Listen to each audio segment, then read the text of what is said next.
दोस्तों 15 जनवरी 2009 का दिन हवाबाजी की तारीख में हमेशा याद रखा जाएगा। इस रोज न्यूयॉर्क के लागार्डिया एयरपोर्ट से यूएस एयरलाइंस की फ्लाइट नंबर 1549 ने उड़ान भरी। ये फ्लाइट नॉर्थ कैरोलिना के शहर शार्लेट जा रही थी। त्यारे पर 148 मुसाफिर सवार थे। 3 कैबिन पर मुश्तमिल एयरबस A320 त्यारा दोपहर 3:26 पर फजा में बुलंद हुआ, मगर चंद ही लम्हों में बड़े परिंदों का एक गोल जेट त्यारे से टकरा गया और इंजनों ने काम करना छोड़ दिया। इस वक्त त्यारा दरियाए हडसन के करीब परवाज कर रहा था।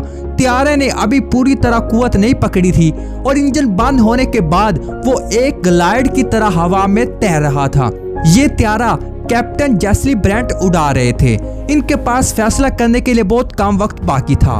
उन्होंने हादसे की इत्तला कंट्रोल टावर को देते हुए बताया कि वो इमरजेंसी लैंडिंग करना चाहती है। कंट्रोल टावर ने हिदायत दी कि वो करीबी एयरपोर्ट टेट्रोबोरो पर उतर जाए। उन्होंने पुरसकून लहजे में जवाब दिया कि त्यारे की ताकत खत्म हो रही है और वो रनवे तक नहीं पहुंच सकते। फिर उन्होंने अपनी सोच के बारे में कंट्रोल टावर को आगाह किया कि मैं दरियाए हडसन पर लैंड कर रहा हूँ। कैप्टन स्विम्बर्गर बताती है कि इंजन फेल होने और त्यारा लैंड करने का दरमियानी वक्फा महज 3.5 मिनट था। ये इनकी जिंदगी के सख्त तरीन लम्हात थे। इन पर 155 अफराद की जिंदगियों की जिम्मेदारी थी। उन्होंने अपनी हवास बहाल रखे और त्यार का रुख दरिया के वस्त की जानब मोड़ते हुए इसकी बुलंदी कम करने शुरू कर दी। इसके बाद कैप्टन स्विम्बर्गर ने त्यारे को सहमे हुए 150 मुसाफिरों और अमले की 5 अरकान को बताया, हम दरिया पर लैंड कर रहे हैं, झटका बर्दाश्त करने के लिए तैयार हो जाए। इसके 90 सेकंड के बाद स्विम्बर्गर ने एयरबस 320 को न्यूयॉर्क के जॉर्ज वाशिंगटन ब्रिज के ऊपर से ग्लाइड करते हुए मेन हेसिस्टन और न्यू जर्सी के दरमियान दरियाए हडसन के ऐन वस्त में उतार दिया।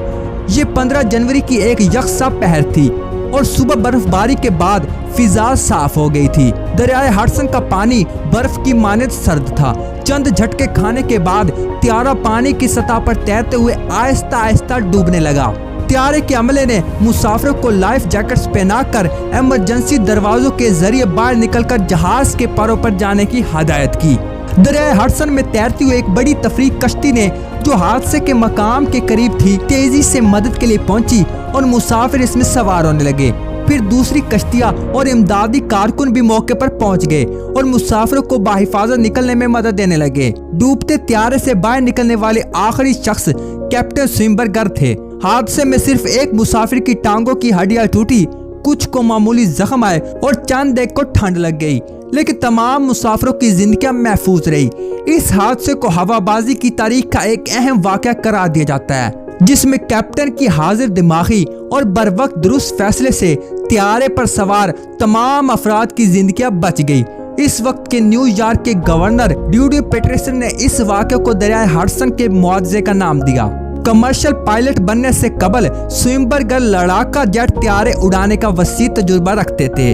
उन्होंने फौज में 35 साल तक खिदमत सरअंजाम दी थी, जिसने हादसे में मुसाफिरों की जान बचाने में इनकी मदद की। इस तारीखी कारनामे पर स्विम्बर्गर को हीरो के एजाज से नवाजा गया और बराक ओबामा की बतौर सदर हल्फ बरादरी की तकरीब में इन्हें बतौर मेहमान मदऊ किया गया। अमेरिकी कांग्रेस ने एक करारदाद मंजूर की जिस पर स्विम्बर्गर को सराहा गया। तो दोस्तों उम्मीद करता हूं मेरी वीडियो आपको पसंद होगा। अगर मेरी वीडियो आपको पसंद है तो लाइक शेयर कमेंट कर दीजिए और ऐसी वीडियोस रोज देखने के लिए चैनल जरूर सब्सक्राइब करना और साथ ही बेल आइकन को दबाना भूलना, क्योंकि ऐसी वीडियोस मैं डेली अपलोड करता रहता हूं। तो मिलते हैं अगली वीडियो में, तब तक के लिए खुदा हाफिज।